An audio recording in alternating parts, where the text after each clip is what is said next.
Parents, when did you realize your child was protecting you from the truth? When my 11-year-old daughter collapsed during her school play and they found baby formula all over her costume. When she finally woke up in the nurse's office, her first question was, "Did I ruin it? Did I ruin her night?" I was convinced she was delirious from the fall. "Look at this." The nurse held up my daughter's backpack and baby supplies tumbled out onto the counter. Formula, diapers, pacifiers. "Why is your 11-year-old carrying infant supplies?" My head spun with confusion. "I help my stepmom," my daughter whispered in a monotonous voice. "Stepmom loves me. I need to text stepmom. She'll worry if I don't check in." "Check in?" The doctor raised an eyebrow. "It's 8 p.m. I have to check in every 2 hours to make sure everything's okay." She recited it like a rule. I felt cold. "Everything's okay with what?" She went quiet, with the same nervous look she got when my wife corrected her at dinner. Before anyone could press further, my daughter's phone buzzed. She lunged for it, but I got there first. 27 unread messages, I said slowly. In the last hour. My daughter's breathing quickened. "I need to answer. She needs to know." "Know what?" "Honey, I need you to unlock this phone for me." She refused. I wanted to push harder, but I could tell she was already on the brink of a panic attack. The principal appeared in the doorway, carrying my daughter's things. "Mr. Chen, I think you need to see what we found in her locker." Notebooks tumbled out, but they weren't school notebooks. They were filled with schedules written in purple crayon. "What's this?" I held up a page covered in timings. "Nothing! Fuck off, Daddy. Please leave me alone." My daughter, the same girl who reminded me to put on my seatbelt, was now dropping the F-bomb. Something was very, very wrong. The doctor wrapped his fingers around her wrist with his eyebrows furrowed. "When was the last time you ate a full meal?" "I eat enough. Stepmom feeds me. Stepmom loves me."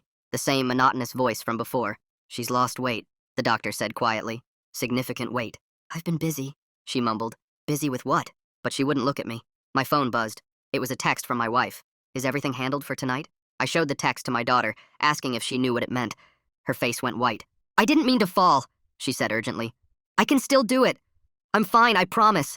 I'm sorry." I blinked back the tears in my eyes, doing my best to stay strong for her. "Do what, honey?" She clamped her mouth shut, but her eyes kept darting to the door like she needed to be somewhere. Her phone buzzed again. And again. The messages kept coming, each notification making her flinch harder. "Please," she begged, reaching for it. "If I don't answer, she'll—" She stopped herself. "She'll what?" I asked gently. The doctor intervened. "Mr. Chen, has your daughter been caring for other children?" "No, of course not. She's 11. But my daughter's face told a different story. She was rocking slightly, the same motion I'd seen her do with her old baby doll. "Sweetie," I tried again. "What happens at night? After I go to bed?" My daughter made a sound like a wounded animal.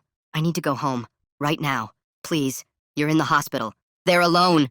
The words ripped out of her before she could stop them. Then, quieter, defeated.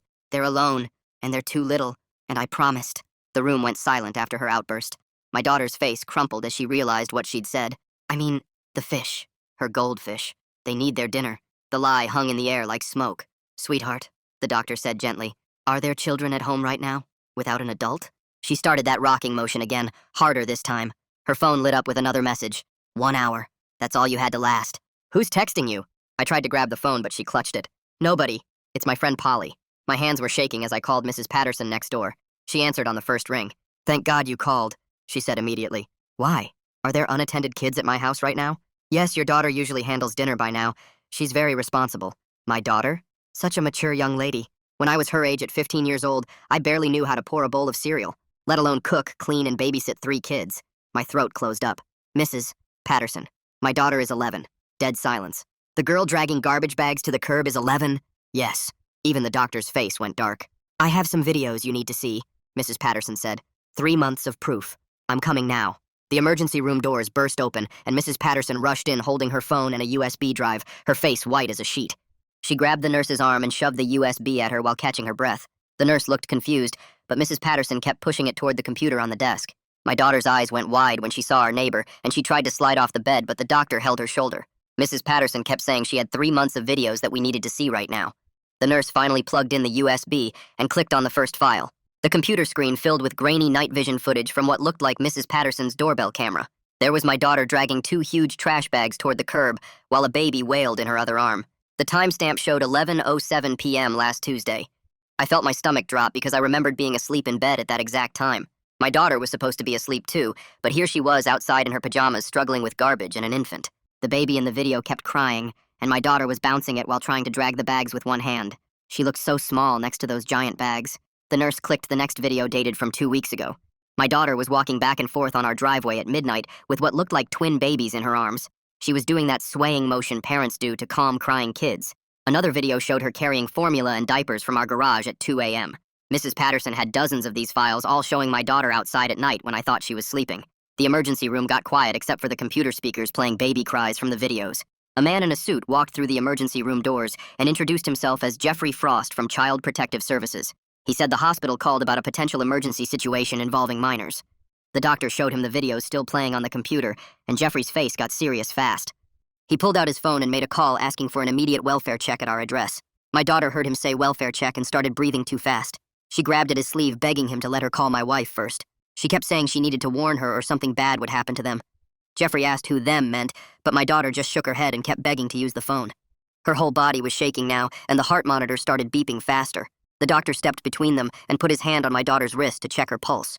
He told Jeffrey that my daughter was showing clear signs of trauma bonding and something called coercive control.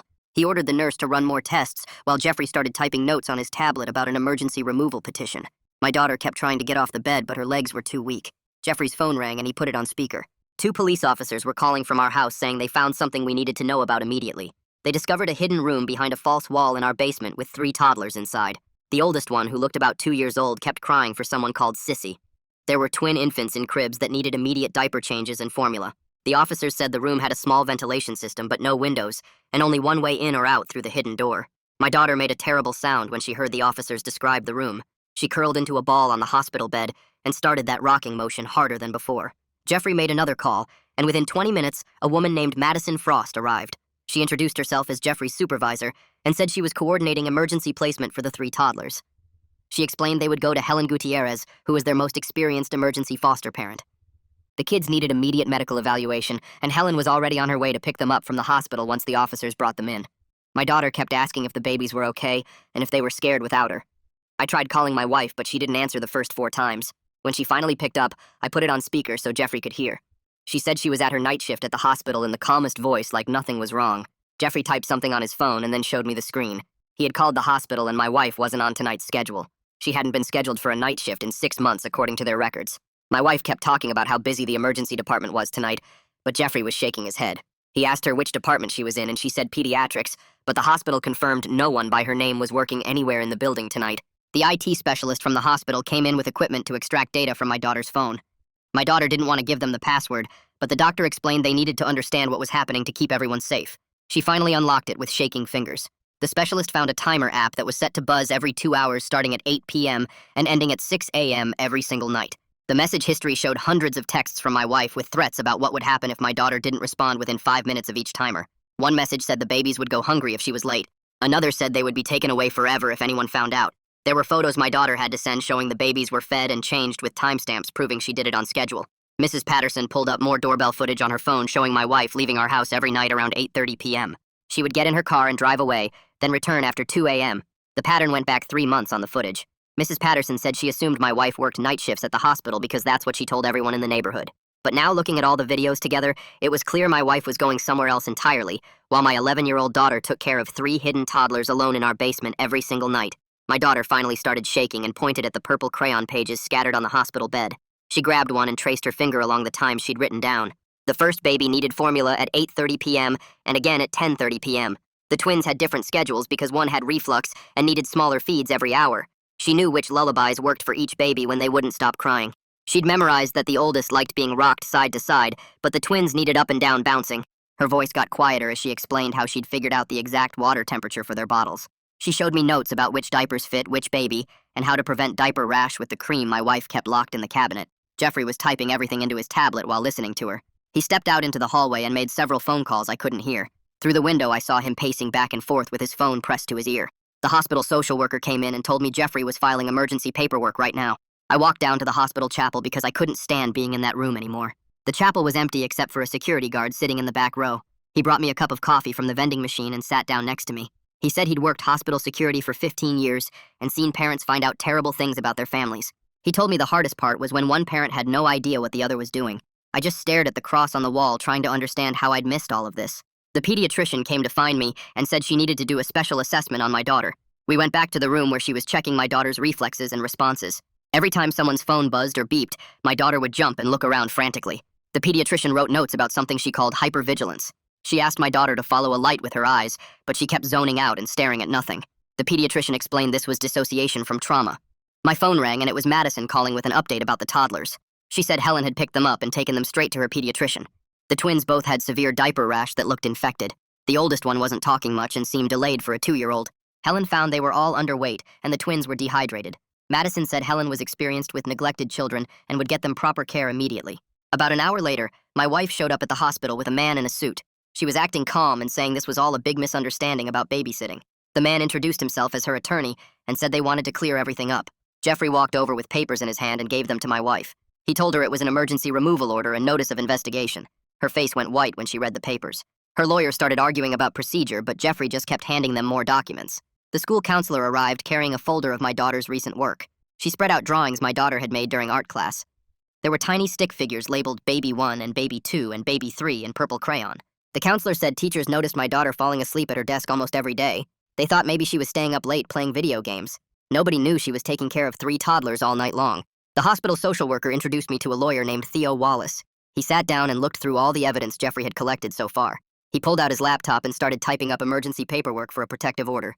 He said we needed to keep my wife away from our daughter immediately. The judge could make it permanent later, but we needed protection right now.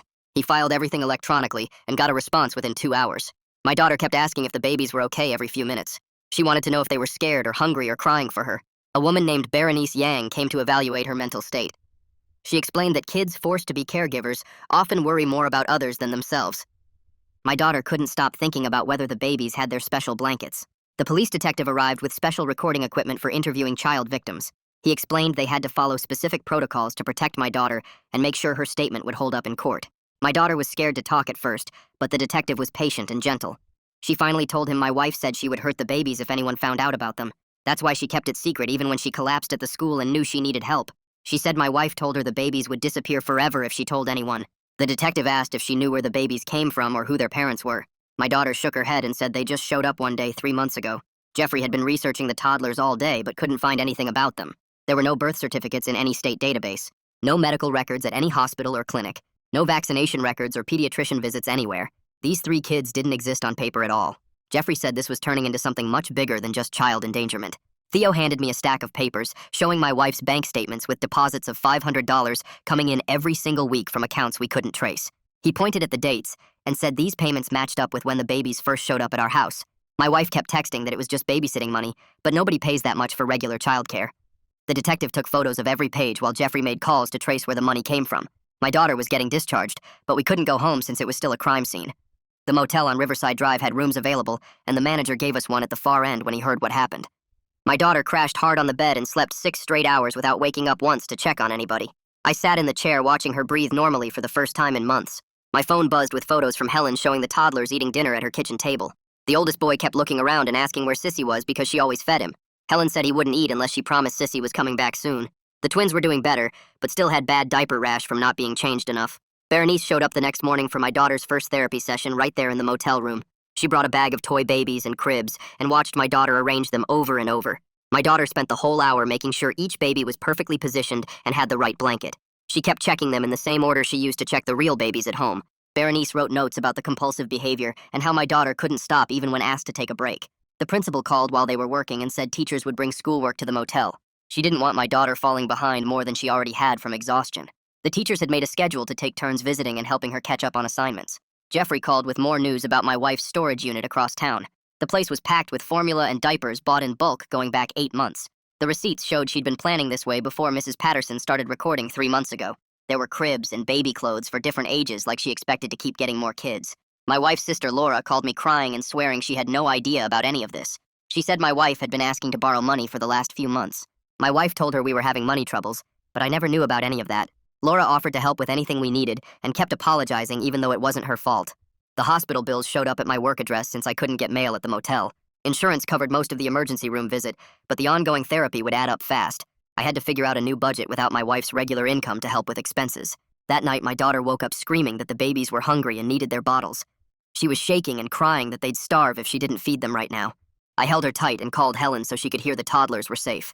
Helen put the phone on speaker so my daughter could hear them playing in the background. The oldest one was laughing at something on TV and the twins were babbling happily. My daughter slowly calmed down hearing they were okay, but she still worried about their schedule. Helen promised they were eating 3 meals a day plus snacks and getting plenty of attention. Judge Barnes's office called to schedule an emergency hearing for the following week. Theo started preparing me for what would happen and warned me my wife would probably act like this was all a misunderstanding. He said she'd try to make it seem like normal babysitting that got out of hand. We had to be ready with all the evidence to show the pattern of abuse and control. The detective had statements from neighbors and teachers, plus all the medical records. Jeffrey's report alone was damaging enough with everything he'd found so far. But Theo said my wife would have her own lawyer trying to poke holes in everything. The hearing would determine temporary custody and whether the protective order would become permanent. My daughter would have to testify, but they'd let her do it over video from another room.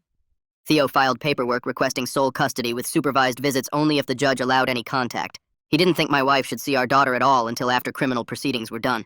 The criminal charges were still being investigated but would probably include child endangerment at minimum. If they could prove the money trail led to trafficking, my wife would face federal charges too. For now, we just had to get through each day at the motel and help my daughter heal. She still flinched every time a phone buzzed and kept asking if the babies needed anything. Berenice said it would take months or maybe years for her to stop feeling responsible for them. The compulsive checking might never fully go away, but would hopefully become manageable with therapy. Helen sent updates every day with photos, so my daughter could see the toddlers were thriving. The oldest had started talking more and even said a few new words he'd never used before. The twins were gaining weight, and their skin was clearing up from proper care and nutrition. Jeffrey called me the next morning with news that made my stomach drop. The DNA tests on the 3 toddlers came back showing none of them were related to each other or to us. He explained that this pattern usually meant one thing, and he'd already contacted the FBI about possible trafficking. 2 agents showed up at the motel that afternoon with badges and serious faces. They asked me questions about my wife's schedule and any strange people she might have mentioned. I told them everything I knew, which wasn't much since she'd hidden this whole thing so well. My daughter sat at the small motel table picking at a sandwich while the agents talked to me. She took tiny bites and wrapped half of it in a napkin when she thought I wasn't looking. Later, I found crackers and granola bars stuffed in her jacket pockets. The doctor at our follow-up appointment explained this was normal for kids who'd been food deprived. She didn't know when her next meal would come for, so long that her body still thought she needed to save food. He said it could take months for her to feel safe enough to stop hoarding. Mrs. Patterson knocked on our motel door that evening with a casserole dish and 3 grocery bags. Behind her stood 4 other neighbors I barely knew carrying more food and supplies. She started crying and apologizing for not calling someone sooner about what she'd seen. I told her she saved my daughter's life by recording those videos and coming to the hospital. Without her evidence, we might never have known what was happening. The neighbors set up a meal schedule so we'd have dinner delivered every night for the next month. One woman brought her daughter's old clothes that might fit mine since we'd left the house with almost nothing. The motel manager let them use the breakfast room as a drop-off spot for everything. My phone rang at 2 in the morning with news that made me see red. My wife had posted bail using money from her parents and immediately drove past our motel. The manager had seen her car circling the parking lot 3 times before he called the cops. They arrested her again right there in the lot with new charges for violating the protective order. Her lawyer tried to argue it was an accident, but the security footage showed her slowing down near our room. The judge revoked her bail completely this time. Berenice started teaching my daughter ways to handle the panic attacks that hit her randomly. They practiced something called box breathing, where she'd count to 4 while breathing in and out. Berenice gave her a small, smooth stone to rub when she felt scared. She also taught her to name 5 things she could see and 4 things she could touch. These tricks helped when my daughter woke up gasping about the babies needing bottles. Sometimes she'd use them during the day when a baby crying on TV sent her into a spiral. The principal called an emergency staff meeting after learning what happened to my daughter. She sent me the new protocols they were putting in place to catch signs of abuse earlier. Teachers would now report any child who seemed tired or unfocused consistently. The nurse would document weight changes more carefully. They created a system where different staff members could share concerns about students. The counselor would check in with kids who had sudden behavior changes. It felt like too little too late, but at least future kids might get help sooner. Jeffrey called with more evidence that made everything worse. He'd found emails where my wife responded to sketchy online ads offering cash for childcare. The posts used code words, but the FBI recognized them from other trafficking cases. They traced the IP addresses to a ring operating in 3 states. My wife had been getting $500 a week per kid. The FBI agent said she probably didn't know the full scope, but she definitely knew it was illegal. They found similar ads going back 8 months matching when she'd rented the storage unit. My daughter asked if she could write letters to the babies during her therapy session. She knew they couldn't read, but wanted to tell them she was sorry for not being there. Berenice thought this was a good way to process her guilt about leaving them. She helped my daughter write simple notes, saying she hoped they were happy and eating good food. We couldn't actually send them, but my daughter felt better after writing her feelings down. She drew pictures of bottles and toys to include with each letter. Helen sent photos of the toddlers with their foster siblings, and my daughter smiled seeing them play. My boss called after I'd been out for a week asking when I'd return. I explained the situation and requested family medical leave to focus on my daughter's recovery. He immediately approved it and connected me with the Employee Assistance Program for counseling resources. The company would cover 6 therapy sessions for me to process everything too. He said to take all the time I needed, and my job would be waiting. His own daughter was 11, and he couldn't imagine going through this. The emergency custody hearing date arrived faster than expected. Jeffrey spent the morning preparing his report with all the evidence organized in folders. He had the videos from Mrs. Patterson and the medical records from the hospital. The text messages showing the control pattern were printed and highlighted. Photos of the hidden room and the condition of the toddlers were included. My daughter's purple crayon schedules were in plastic sleeves. The judge would see everything we discovered in the past 2 weeks laid out clearly. The courthouse waiting room smelled like old coffee and floor wax when we arrived for the emergency hearing 3 days later. My daughter sat beside me picking at the sleeve of her new sweater while Jeffrey organized his folders at the table across from us. My wife walked in with her lawyer 20 minutes late, wearing a suit I'd never seen before and avoiding eye contact with everyone. The bailiff called us into the courtroom where Judge Barnes sat reviewing the thick stack of papers Jeffrey had submitted. My wife's lawyer stood up first and started talking about financial pressure and poor judgment while shuffling through his own papers. He kept using words like desperate and overwhelmed, trying to paint my wife as a victim of circumstances who just needed help with childcare expenses. Judge Barnes looked up from the documents and asked him directly if threatening an 11-year-old counted as poor judgment. The lawyer stammered something about misunderstandings before sitting back down. Jeffrey called Mrs. Patterson to testify first, and she walked to the stand carrying her phone with all the videos saved. She started crying when she described watching my daughter drag garbage bags to the curb at midnight with a baby strapped to her chest. The judge had to pause twice for her to compose herself as she explained how she thought my daughter was older because of how capable she seemed. She showed the court video after video of my daughter doing adult tasks while clearly exhausted. The timestamps proved this happened almost every night for months. Next, the doctor from the hospital took the stand with my daughter's medical charts. He explained how her body showed signs of severe sleep deprivation that would have eventually caused organ damage. Her weight loss was documented at 15 pounds in 3 months, which for a child her size was dangerous. He testified that the level of exhaustion he observed could only come from months of interrupted sleep and constant stress. The judge asked specific questions about the physical effects, and the doctor described how malnutrition and exhaustion at that level constitutes medical neglect. Judge Barnes reviewed all the evidence for what felt like hours, but was probably 30 minutes. He looked at the purple crayon schedules, the text messages with their threatening tone, and the photos of the hidden room where the toddlers were kept. He asked my wife if she wanted to explain herself, but her lawyer advised her not to speak. The judge's face got darker with each piece of evidence he examined. Finally, he announced his decision, granting me temporary sole custody immediately. My wife would only get supervised visits once a week at a court facility, and she had to complete psychological evaluation and parenting classes before any changes could be considered. Her lawyer tried to argue for unsupervised visits, but the judge cut him off and said the evidence showed clear endangerment. My wife started crying, but the judge was already moving on to the next requirements. 2 weeks passed before I saw my daughter genuinely smile again. We were in our motel room eating takeout and watching cartoons when she suddenly laughed at something silly on the screen.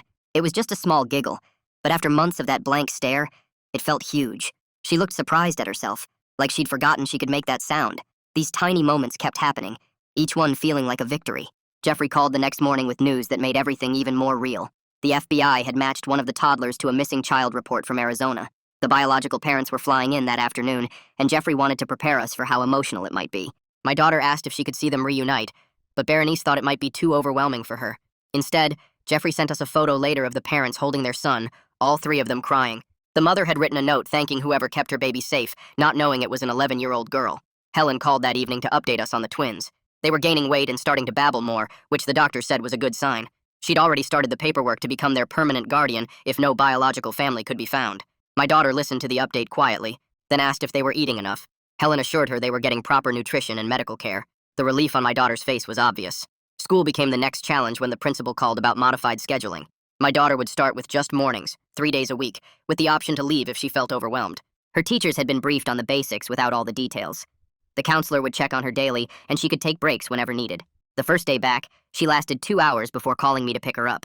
The second day, she made it to lunch. By the third week, she was staying for full mornings and even talking to a few friends. Theo met with me while my daughter was at therapy to discuss the criminal case. The prosecutor was offering my wife a deal where she'd plead guilty to child endangerment and serve 2 years in prison. She'd also lose all parental rights permanently. If she refused and went to trial, she could face trafficking charges that carried 10 years minimum. Theo recommended taking the deal since it guaranteed she'd be away from my daughter and couldn't contest custody later. My wife's family started reaching out, but I wasn't ready to deal with them yet. Finding a new place became urgent when the motel manager mentioned they needed our room for regular bookings soon. I spent every evening searching for apartments in our school district so my daughter could keep some stability. Most places were too expensive on just my salary, but finally I found a 2-bedroom that was small but clean. Mrs. Patterson came with me to see it and immediately started making lists of what we'd need. She organized the whole neighborhood to donate furniture and household items. People I barely knew showed up with dishes, bedding, and even a TV for my daughter's room. Moving day felt like starting over in the best way possible. 3 weeks into therapy, Berenice had my daughter working with art supplies during their sessions. I waited outside in the hallway, scrolling through work emails while listening to the muffled sounds from inside. The door opened and Berenice motioned me in to see what my daughter had drawn. The paper showed stick figures, but this time the big one was colored in angry red scribbles. My daughter sat there ripping up another paper into tiny pieces, her hands shaking. Berenice explained this was actually good progress since my daughter was finally letting herself feel mad at my wife instead of just scared all the time. On the drive home, my daughter stared out the window and didn't say anything, but I noticed she wasn't checking her phone every 2 minutes anymore. Jeffrey called that afternoon with news about the twins. After weeks of searching, no biological family had been found for them, and Helen was starting the adoption paperwork to keep them together. My daughter listened when I told her, then went to her room and closed the door. I could hear her crying through the thin walls of our new apartment. The next morning, a package arrived from my wife's sister with a check for $2,000 and a note saying she was sorry about everything. More relatives started reaching out over the next few days, some offering money, others just expressing shock at what had happened. My wife's mother called crying, saying she couldn't believe her daughter had done this to a child. They all promised to stay in my daughter's life despite everything. 6 weeks had passed since that night at the hospital when I woke up at 3 in the morning to check on her. She was actually sleeping, not tossing and turning or waking up screaming like before. Her phone sat on the nightstand and she wasn't clutching it anymore. I stood there watching her breathe normally, looking peaceful for the first time in months. The school called about the spring play coming up in April. The director wanted to know if my daughter might help backstage since she'd been in the fall production before everything happened. I asked my daughter at dinner, and she pushed her food around her plate thinking about it. She finally nodded yes, but I could see her hands trembling. Jeffrey came by for his final home visit, carrying his thick folder of paperwork.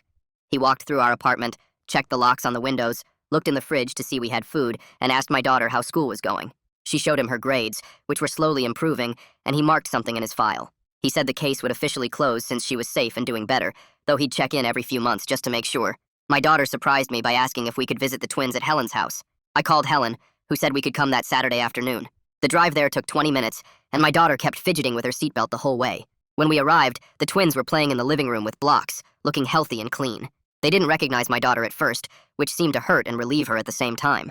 Helen showed us how much weight they'd gained and how they were starting to walk better. One of them handed my daughter a toy car, and she sat on the floor playing with them for a few minutes before saying she needed to go. We started building new routines that felt nothing like our old life. Friday nights, we'd get pizza and watch movies on the couch. Saturdays, we'd go to the park and feed the ducks. Sundays, we'd cook together, usually something simple like pancakes or grilled cheese. These small, normal things felt huge after everything we'd been through. Theo called one afternoon saying a letter had arrived from my wife in prison. He'd read it first like we'd agreed, and his voice sounded tired when he said we shouldn't show it to my daughter. The letter was apparently full of excuses and blame, saying I'd never understood her struggles and that my daughter was being dramatic about everything. Theo said he'd keep it in the file in case we ever needed it for legal reasons, but there was no point letting my daughter see it now, or maybe ever. The spring play rehearsals started, and my daughter went 3 times a week to help with props and costumes. I'd drop her off and watch her walk inside, shoulders tense but determined. The drama teacher said she was doing well, mostly keeping to herself but getting the work done. Other kids were starting to include her in conversations about the show. Opening night arrived in late April, and I sat in the audience watching the stage. My daughter was invisible backstage, but I knew she was there making sure props were in the right places and costumes were ready. During intermission, I caught a glimpse of her in the wings laughing at something another kid said. The show ended and the cast took their bows while the crew came out for recognition. My daughter stood with the other backstage kids, wearing all black, looking nervous but proud. She waved when she saw me in the audience, a real smile on her face. After the show, she introduced me to a couple of kids from the crew who seemed nice and normal. We went out for ice cream with them and their parents, and I watched my daughter act like a regular 11-year-old for the first time in so long. She was talking about the funny things that happened backstage and complaining about homework like any other kid would. The next week, Berenice Yang sat across from us in her office and flipped through her notes while my daughter played with a stress ball in her hands. She said my daughter was making great progress and suggested we could reduce sessions to twice a month instead of weekly. My daughter nodded and kept squeezing the ball, but I could see her shoulders relax a little. We scheduled the next appointments and walked out to the car where my daughter asked if we could stop for tacos on the way home. 2 weeks later, Helen called to say the twins' adoption was final and she wanted us to come to a small celebration that weekend. My daughter spent Friday afternoon at the toy store picking out stuffed animals for each twin. She chose a blue elephant and a yellow giraffe and had them wrapped in special paper. At Helen's house on Saturday, the twins were crawling around the living room looking healthy and chubby. My daughter handed them the stuffed animals and sat on the floor while they grabbed at the toys. Helen took pictures and served cake while other guests talked about how far the twins had come. My daughter stayed near the twins but didn't try to feed them or change them like she would have before. The following Monday, a letter arrived addressed to my daughter with a return address from another state. Inside was a handwritten note from one of the biological parents thanking her for keeping their baby safe during those terrible months. We sat on the couch and I read it out loud while my daughter listened. Tears rolled down her face, but she was smiling too. She asked if we could frame the letter and put it in her room. That Thursday, the art teacher stopped me during pickup to say my daughter had joined the art club. She was working on a painting project with 3 other girls who didn't know anything about what happened. They just liked her drawings and wanted her in their group. My daughter came out carrying a canvas covered in paint splatters and talking about mixing colors. The next Saturday, we were at the grocery store buying milk when my wife's sister turned the corner with her cart. She froze for a second, then walked over slowly. She bent down and hugged my daughter gently without saying much. My daughter hugged her back, and they stayed like that for a few seconds. Her sister squeezed my shoulder and said she'd been thinking about us before walking away with tears in her eyes. That night, my daughter asked if we could get a pet. She said she wanted something to take care of, but only if she wanted to. We went to the animal shelter the next day and looked at all the cats. An older orange cat named Chester rubbed against the cage when my daughter put her finger through. The shelter worker said Chester was 8 years old and very calm. We brought him home in a carrier and set up his bed in my daughter's room. Chester seemed to understand my daughter needed quiet company and would sit next to her while she did homework. 6 months passed and Helen called to invite us to the twins' first birthday party. We drove to her house on a sunny afternoon with presents my daughter had picked out. The backyard was decorated with balloons and other families were there with their kids. My daughter helped carry plates to the table and handed out napkins like any party guest would. She sang happy birthday with everyone else and watched the twins smash their hands into the cake. Helen's older kids played games in the yard, and my daughter joined them for freeze tag. When summer started, I signed my daughter up for day camp at the community center. The first morning, she packed her backpack with a water bottle and sunscreen. She ran ahead to join a group of kids waiting by the camp banner. They were all talking about swimming lessons and arts and crafts. I watched her backpack bounce as she walked with them toward the activities building. No baby supplies weighing it down anymore. Just normal kid stuff like every other 11-year-old carrying. I stood there in the parking lot for a minute, breathing deep. The breath I'd been holding since that night at the hospital finally came out all the way. Well, that was definitely a journey to share with you all. Kinda makes you look at things a little differently, right? Thanks for sticking around with me. Like the video? It helps more than you think.